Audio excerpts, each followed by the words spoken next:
જોઈ રહ્યા છો KP news channel. Editor in chief Rafiq શેખની સાથે.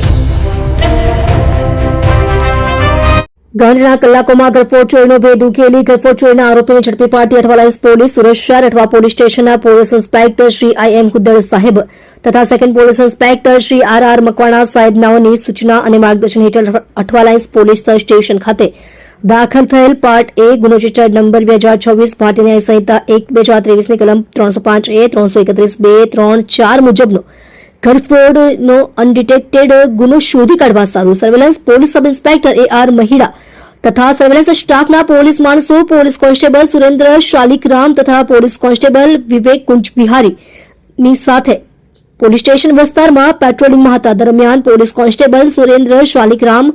તથા પોલીસ કોન્સ્ટેબલ વિવેક કુંજ બિહારીનાઓને સંયુક્ત બાતમી હકીકત મળેલ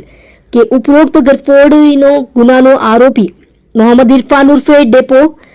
સદર ગુનાના કામે ચોરી કરેલ મુદ્દામાલ વેચવા સારું નાનપુરા ડક્કા ઓવારા તાપી કિનારે ભૂત બંગલા પાસે આવનાર છે. જે બાતમીના આધારે ગરફોડ ચોરીના આરોપી નામે મોહમ્મદ ઇરફાન ઉર્ફે ડેપો મોહમ્મદ ઇકબાલ હાફેઝી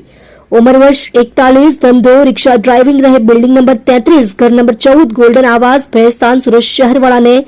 ગણતરીના કલાકોમાં જ પકડી પાડી ગરફોડ ચોરીમાં ગયેલ મુદ્દામાલ રિકવર કરી અઠવાલાઇન્સ પોલીસ સ્ટેશન ખાતે દાખલ થયેલ ગુનો રજિસ્ટર્ડ નંબર પાર્ટ A